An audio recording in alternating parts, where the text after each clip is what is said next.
જય સ્વામિનારાયણ. આપણે હવે હજી નવું ચેપ્ટર શીખવાના છીએ જેનું નામ છે 10મો અને 100મો ભાગ. બરાબર, ચેપ્ટર 10. આપણે 8 અને 9 એ બંને ચેપ્ટર કમ્પ્લીટ થઈ ગયા છે. બરાબર, નકશા આલેખનને એ બધું તમે સારી રીતે શીખી ગયા હશો. હવે આગળ છે કે આ ચેપ્ટરમાં છે 10મો અને 100મો ભાગ. બરાબર, અને પછી આવી કંઈક આકૃતિઓ આપીને નીચે ફૂટપટ્ટી આપી છે. બરાબર, હવે આ વસ્તુ શીખ્યા પહેલાં આપણે એક વસ્તુની જાણકારી મેળવવી બહુ જ જરૂરી છે કે આ ચેપ્ટરમાં આપણે મુખ્ય તો લીટર, મિલીલીટર, રૂપિયા, પૈસા, બરાબર, અને મીટર, સેમી, એ બધા એકમોનો ખાસ વધારે યુઝ કરવાનો છે. અને એ બધા એકમોને એકબીજામાં રૂપાંતર કરતાં ખાસ શીખવાનું છે. બરાબર, તો સૌથી પહેલાં એ બધા એકમો વચ્ચેનો સંબંધ આપણે સમજી લઈએ. તો સૌથી છે કે લંબાઈનું મુખ્ય એકમ છે મીટર. બરાબર, હવે 1 મીટર એટલે કેટલા? 1 મીટર એટલે 100 સેમી. 100 સેમી મતલબ જે આપણી સ્કેલ હોય છે, સ્કેલની અંદર 15 સેન્ટીમીટર હોય છે. કંપાસમાં જે સ્કેલ આવે એમાં 15 સેમી હોય છે. બરાબર, એવા 15, પછી 20, 25, 30 કરીને 100 સુધી તમે જાઓ, એટલા 100 સેન્ટીમીટર તમે ભેગા કરો ત્યારે 1 મીટર થયું કહેવાય. બરાબર, અથવા તો 1 મીટર બરાબર 100 સેમી અથવા 100 સેમી બરાબર 1 મીટર. આ એનો એકમ છે. આ વસ્તુ ખાસ યાદ રાખવી બહુ જ જરૂરી છે. એટલે આપણે એવું કહેવાય કે 1 સેમી મીટરનો 100મો ભાગ કહેવાય. મતલબ તમારી પાસે 1 મીટર કપડું છે, એમાંથી તમે 1 સેન્ટીમીટર લો ને, એટલો શું થયું કે ભાઈ એના 100 હિસ્સા કરીને એક હિસ્સો તમે લીધો હોય ને, એને 1 મીટરનો 100મો ભાગ એવું કહેવાય. પછી સેન્ટીમીટર કરતાં પણ એક નાનો એકમ છે મીમી, મિલીમીટર. એટલે શું કે જે તમારી સ્કેલમાં 1 સેન્ટીમીટર, 2 સેન્ટીમીટર, 3 સેન્ટીમીટર લખ્યું હોય ને, એ બધાની વચ્ચે પણ ઝીણા ઝીણા કાપા આપ્યા હોય છે. એ ઝીણા ઝીણા જે માપ આપ્યા હોય, કાપા આપ્યા હોય, એને કહેવાશે મિલીમીટર. બરાબર, એટલે કે 1 સેન્ટીમીટરના પણ 10 હિસ્સા કરીને એનો એક હિસ્સો તમે રાખો એટલે કહેવાશે મીમી, મિલીમીટર. એટલે એને 10મો ભાગ કહેવાય કે 10 ભાગ કરીને એક ભાગ તમે લો એટલે 10મો ભાગ. બરાબર, અને રૂપિયા, પૈસા, આ તો કદાચ તમને ખબર જ હશે કે 1 રૂપિયો બરાબર 100 પૈસા થાય, અથવા તો 100 પૈસા બરાબર 1 રૂપિયો થાય. બરાબર, કે 1 પૈસા એ રૂપિયાનો 100મો ભાગ કહેવાશે. બરાબર, આટલી વસ્તુ ક્લિયર. હવે આના એકબીજામાં રૂપાંતરવાળા આપણે દાખલા અત્યારે કરવાના છે. એકદમ ઇઝી છે. એમાં સિમ્પલ એક કોષ્ટક બનાવવાનું. કોષ્ટકમાં 2 સેટ સંખ્યા લખવાની અને એ સંખ્યાને પછી ભેગી કરવાની છે, છૂટી કરવાની. એ સૂચના પ્રમાણે તમને કરતાં આવડી જાય તો એકદમ ઇઝી છે. એકચ્યુઅલી આ વસ્તુ 2 રીતે થઈ શકે છે. બંનેમાં જવાબ સેમ જ આવે. અત્યારે આપણે જે એકદમ તમને ફટાક દઈને આવડી જાય એ વાળી રીત આજે આપણે કરવાની છે. બરાબર, ઓકે, જોઈએ. તો આ વસ્તુ ખાસ તમે સમજી લીધી. હવે સ્વાધ્યાય પોથીમાં જોઈએ કે 10મો અને 100મો ભાગ. બરાબર, તો આની અંદર આ બધી વસ્તુઓ આપી છે. અને અહીંયા જુઓ છે કે પેન્સિલની લંબાઈ આ લોકોએ કીધી છે 2.8 સેમી. એટલે એનો મતલબ શું કે હવે છે ખીલ્લીની લંબાઈ. તો મેં અહીંયા રીતે સ્કેલથી પહેલાં લાઈન દોરી દીધી છે. તો ખીલ્લીની લંબાઈ કેટલી થાય? તો અહીંયા હોત તો 4 સેન્ટીમીટર કહેવાત, પણ 4 પછી આ 2 કાપા. હવે આ 2 કાપા છે મિલીમીટરના છે, મીમીના. બરાબર, તો 4 પછી 2 કાપા, તો હું અહીંયા લખીશ 4.2 સેમી. અને એને શબ્દમાં રીતે લખાય કે 4 સેમી અને 2 મીમી. એવી રીતે. ઓકે, હવે ભીંડાની લંબાઈ. તો ભીંડાની લંબાઈ અહીંયા 7, પછી 1, 2, 3, 4, 5, 6, 7, 8. 8મા નંબરનો કાપો થાય છે. બરાબર, તો આપણે અહીંયા લખીશું 7.8 સેમી બરાબર 7 સેમી અને 8 મીમી. બરાબર, એટલે આવી જ રીતે આ બધા દાખલા પણ આપણે કરવાના છે. પછી આગળ કે મીમીમાં રૂપાંતર કરો. બરાબર, તો હવે આપણે આમાં શું કરવાનું કે સેન્ટીમીટરમાં આપ્યું છે અને મીમીમાં ફેરવવાનું છે. એનું સૂત્ર જે હતું શું હતું કે 1 સેમી બરાબર 10 મીમી. હવે સેમી અને મીમી હોય ને તો આપણે કોષ્ટક આવી રીતે બનાવવાનું, સેન્ટીમીટર અને મીમીનું.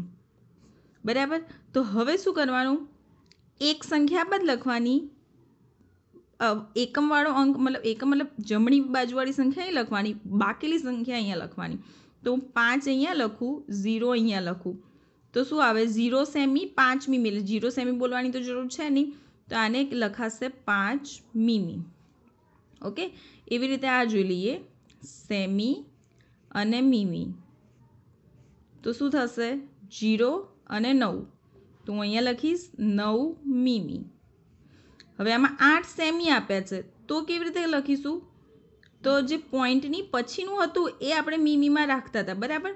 હવે 8 સેમી છે, તો શું કરવાનું? આ પોઈન્ટની આગળની સંખ્યા છે, તો 8 એ લખવાના, એ કશું નથી તો 0 લખવાના, બરાબર. તો આ આખું વાંચવાનું 80 મીમી, બરાબર. અથવા તો સિમ્પલ એને એવું પણ કહી શકીએ કે 1 સેમી બરાબર 10 મીમી થાય, તો 8 ગુણ્યા 10 કરો તો પણ 80 તમારો આન્સર આવી જાય, બરાબર. આવી રીતે ખ્યાલ આવે છે. પછી આગળ જોઈએ, આના જેવા તમે બીજા દાખલા જોશો ને તમને જલ્દીથી અંદાજ આવશે, બરાબર.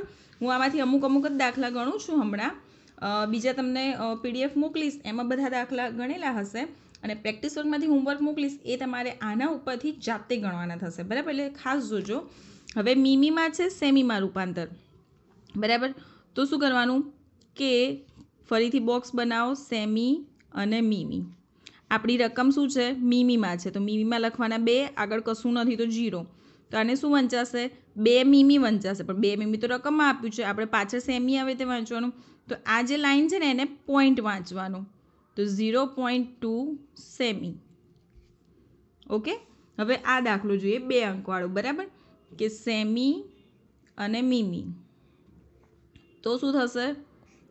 તો અહીંયા એક જ સંખ્યા લખવાની 0, આગળની બધી સંખ્યા આગળ લખવાની 2, બરાબર. આને 20 નહીં વાંચવાના, આને વાંચવાના 2.0 અથવા તો 2 સેમી. આવી રીતે 2.0 એટલે પણ 2 જ કહેવાય, અને એકલા 2 લખો તો પણ ચાલે, એવી રીતે, બરાબર. હવે સેમી મીમી બંનેમાં રૂપાંતર, તો જે આપણે આગળ જે અહીંયા લખ્યું હતું એમાં કેવી રીતે આપણે છૂટું પાડતા હતા પોઈન્ટને? ડાયરેક્ટ છૂટું પાડ. હવે આને કેવી રીતે લખીશું? સેમી અને મીમી. અહીંયા લખીશું 3, અહીંયા લખીશ 5. હવે એને છૂટું પાડીને વાંચો, શું વંચાય? 3 સેમી 5 મીમી, બરાબર છે. હવે સપોઝ હું આ દાખલો ગણું, તો 37 અને 9 છે, બરાબર. તો અહીંયા હું લખીશ સેમી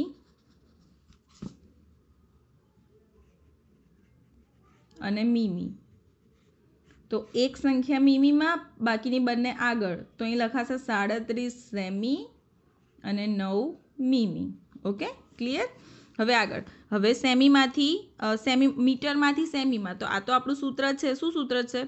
કે 1 મીટર બરાબર 100 સેમી. તો આને 2 રીતે ગણાય. એક તો એવી રીતે કે 3 ગુણ્યા 100 બરાબર 300 સેમી. આ પણ સાચું છે, અને આપણે જે કોષ્ટક બનાવીએ છીએ એ કોષ્ટક પણ આપણું સાચું જ પડશે. કેવી રીતે? તો હવે આમાં ખાનું બનાવવાનું મીટર અને સેમીનું, બરાબર.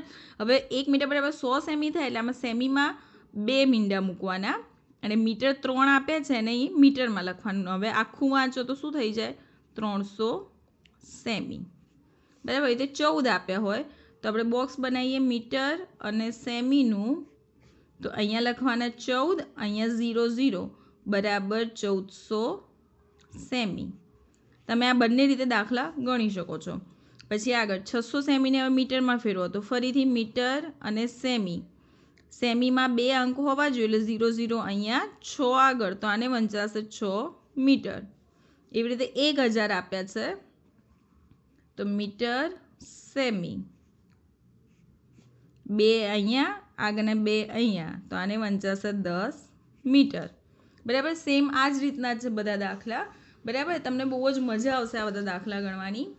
સિમ્પલ ભાગ પાડી દેવાનો, ખબર હોવી જોઈએ કે સેમી કે મીટર જે લખો છો એમાં કેટલા અંક રાખવાના. જો સેમી અને મીમી હોય રાઈટ સાઈડ તો 1 અંક, અને સેન્ટીમીટર હોય તો 2 આંકડા રાખવાના, બરાબર. હવે મીટર સેમીમાં રૂપાંતર, તો ફરીથી ખાનું પાડો, મીટર સેમી, અને 2 આંકડા અહીંયા, 1 આંકડો આગળ, એટલે 1 મીટર 45 સેમી. આખું વાંચી દેવાનું, સિમ્પલ, બરાબર. એવી રીતે હવે અહીંયા 2 અંકની સંખ્યા છે, તો હું ખાનું બનાવું મીટર અને સેમીનું. 2 આંકડા અહીંયા, એના 2 આંકડા અહીંયા, તો 23 મીટર 50 સેમી. ક્લિયર? હવે આ એક શાળાના રમત દિવસની લાંબી કૂદમાં 5 બાળકોના પરિણામ નીચે મુજબ છે, તો પ્રથમ, દ્વિતીય અને તૃતીય ક્રમ આપો. હવે આ બધાએ લાંબી કૂદમાં જે પરિણામ આવ્યું એ છે, બરાબર. તો સૌથી હાઈએસ્ટ કોણ ગયું છે? તો સૌથી વધારે થશે અહીંયા 4.50. તો પ્રથમ નંબર આવશે દિવ્યરાજનો. પછી એનાથી ઓછું છે જિગ્નેશ, બરાબર 48. અને એનાથી ઓછું છે 45 મિતેશ. ક્લિયર? આવી રીતે. હવે સેમ આની જેમ જ દાખલા આપણે ગણવાના રૂપિયા પૈસાના, બરાબર. 1 રૂપિયો બરાબર 100 પૈસા. તો આને પણ બે રીતે કરી શકાય કે 6 ગુણ્યા 100 બરાબર 600 પૈસા. આપણે પૈસામાં કન્વર્ટ કર્યા. ઓર રૂપિયા અને પૈસાનું બોક્સ બનાવો. બોક્સ બનાવવું બહુ જ ઇઝી છે. રૂપિયામાં લખો 6, પૈસામાં 2 મીંડા બરાબર 600 પૈસા. એવી રીતે અહીં 25 આપ્યા છે. તો શું કરવાનું? રૂપિયા અને પૈસાનું બોક્સ બનાવવાનું. અહીં લખવાના 25, અહીં 00 બરાબર 2500 પૈસા. ઓકે, આવી રીતે. હવે આને રૂપિયામાં કન્વર્ટ કરો. તો સપોઝ હું આ બીજા નંબરનો દાખલો ગણું અત્યારે. તો રૂપિયા અને પૈસાનું બોક્સ બનાવો. 2 આંકડા પૈસામાં, આગળના આંકડા રૂપિયામાં. જવાબ આપણે રૂપિયામાં લાવવાનું એટલે 16 રૂપિયા. આ દાખલો ગણું રૂપિયા અને પૈસા. પાછળના 2 આંકડા પૈસામાં લખવાના, આગળના વધ્યા રૂપિયામાં બરાબર 27 રૂપિયા. ઓકે, હવે પૈસામાં રૂપાંતર. હવે આખી રકમને પૈસામાં ફેરવવાના છે. તો હું બોક્સ બનાવું રૂપિયા અને પૈસાનું, બરાબર. કે 2 રૂપિયા 50 પૈસા એવી રીતે આપ્યા છે. તો હવે આને આખું ભેગું વાંચી જવાનું. કેવી રીતે? તો કે 250 રૂપિયા, સોરી 250 પૈસા થશે, બરાબર. લખવામાં ભૂલ થઈ ગઈ, પૈસા. ઓકે, આવી રીતે. અને આને પછી લાંબી રીત કરવી હોય તો એવું પણ થઈ શકે. અહીંયા લખું છું કે 2 ગુણ્યા 100 વત્તા 50, બરાબર. આ કૌંસમાં અહીંયા 200 વત્તા 50 બરાબર 250 પૈસા. આવી રીતે. એટલે બંને રીતે આ દાખલો થઈ શકે છે. ઓકે, આવી રીતે. પાછળ જોઈએ. પાછળ પણ આ જ રીતનો દાખલો છે, બરાબર. હવે છે રૂપિયા અને પૈસાનું રૂપાંતર. હવે આ બંનેને છૂટું પાડવાનું, રૂપિયા અને પૈસા. તો પૈસામાં પાછળના 2 આંકડા, રૂપિયામાં 1 આંકડો, ભેગું કરીને લખો 8 રૂપિયા 40 પૈસા. અને આ દાખલામાં છૂટું હતું એને ભેગું કર્યું આપણે. આમાં ભેગા પૈસા આપ્યા છે અને રૂપિયા પૈસામાં છૂટા કરવાના. સિમ્પલ. હવે આ દાખલો ગણું રૂપિયા અને પૈસા. તો પાછળ લખવાના 90, આગળ લખવાના 19. તો 19 રૂપિયા 90 પૈસા, બરાબર. જેમ તમે ગણશો ને એ રીતે તમને વધારે રીતે સમજ પડશે, બરાબર. હવે આ છે જોડકા, બરાબર. હવે આ જોડકા એકચ્યુઅલી એવું છે કે શું કહેવાય, આની અંદર જે જોઈન્ટ કર્યા છે આપણે બરાબર સમજી શકાય કે દેખાય એવા નથી, બરાબર. તો એના ઓપ્શન આ લોકોએ શું કર્યું છે કે 1/2 રૂપિયા એટલે કે અડધો રૂપિયો થાય એટલે એને કહેવાય 50 પૈસા. અને પછી એને પોઈન્ટમાં ફેરવ્યા છે, જેમ આમાં આપણે પોઈન્ટમાં ફેરવ્યા હતા એવી રીતે, બરાબર. તો આ આમાં બરાબર દેખાઈ નથી રહ્યું. તો એના બદલામાં મેં અહીંયા ચોપડામાં આ વસ્તુ લખી દીધી છે. અહીંયા ડાયરેક્ટ એનો આન્સર મેં લખ્યો છે, બરાબર. તો આ પ્રશ્ન તમારે સ્વાધ્યાય પોથીમાં આ રીતે જોઈન્ટ તો કરવાનો, પણ એ તમને એક્ઝામમાં કેમ વાંચતા નહીં ફાવે. એટલે આ પ્રશ્ન તમારે નોટમાં આવી રીતે લખવાનો છે, બરાબર. આના ઉપરથી તમે સ્વાધ્યાય પોથીમાં જોઈન્ટ કરી દેજો, પણ નોટની અંદર પણ આ પ્રશ્ન તમારે લખવાનો છે, બરાબર. એટલે કે આજે હું પીડીએફમાં ચોપડાનો જે ફોટો મોકલીશ એ તો બધું જ તમારે ચોપડામાં લખવાનું છે, પ્લસ સ્વાધ્યાય પોથીના આ બધા દાખલા પણ ગણવાના છે. અને ત્રીજું, પ્રેક્ટિસ વર્કમાંથી હું આ બધા દાખલા, આ બધી રીતના થોડાક દાખલા આપીશ, એ બધા પણ તમારે ગણવાના છે. તમને એમ થશે કે મેડમ આજે અચાનક આટલું બધું કેમ? પણ આટલું બધું નથી. તમને દેખાય છે કે થોડાક જ, મતલબ કેટલા એકદમ નાના દાખલા છે. સિમ્પલ કોષ્ટક બનાવ્યું, જવાબ, કોષ્ટક જવાબ, કશી જ ગણતરી કે એવું કશું છે જ નહીં આમાં. એટલે તમને વાર નહીં થાય અને મજા આવશે, બરાબર. એટલે ખાસ આજે આટલું તમારે કરી દેવાનું રહેશે, બરાબર. જય સ્વામિનારાયણ.